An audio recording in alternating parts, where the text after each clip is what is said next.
You know how most people can't wait to get home after a long trip so they can sleep in their own bed? In our case, just the opposite's true. We can't wait to go out of town so we don't have to sleep in our own bed. To put it bluntly, our mattress is the pit. I know this is going to sound really strange, but for my husband and me, anything, and I'm talking a roll-away bed in the world's cheapest motel or even a smelly goat hair pallet on the floor of some remote Mongolian yurt. Anything's better than what we've been trying to sleep on for the past 10 years. It wasn't always this bad. In fact, there was a time when we actually liked our mattress.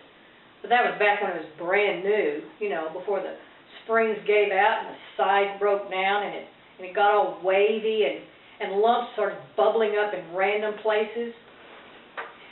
These days we put off going to bed as long as we possibly can, sometimes into the wee hours when we can hardly hold our eyes open anymore.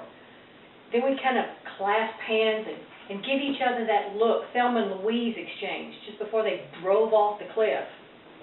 We sort of ease into our Mark and Leanne-shaped trenches, and we have to absolutely remain motionless there until morning, because believe me, if Mark even tries to turn over during the night, I'm either going to end up wedged underneath him or launched airborne, and I really think he loves me too much to risk it.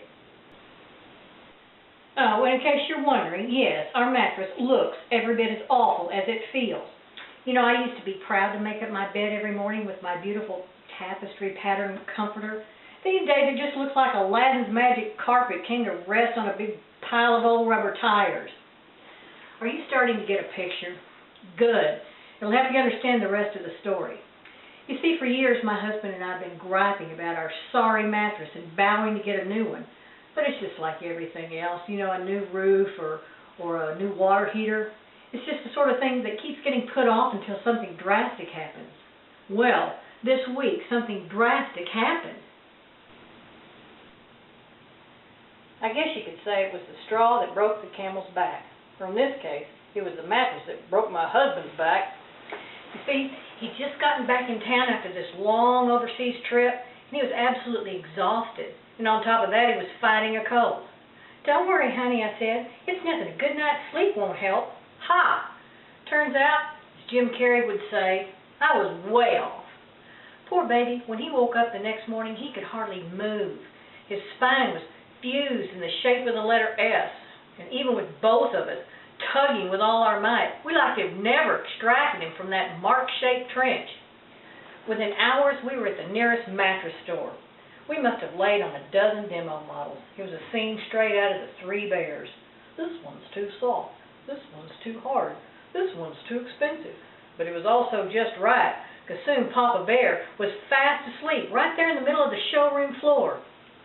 Within hours, that just right but too expensive mattress, it was one of those high-tech body contouring foam jobs, king size no less. It and its happy owners were resting comfortably right here in our bedroom. Now, I realize a lot of you are probably too young to remember this, but back in the late 1960s, John Lennon and Yoko Ono staged a protest where they stayed in bed for a whole week. 7 days. Ha! That's nothing. Now that my husband and I have this new mattress, we can beat that record.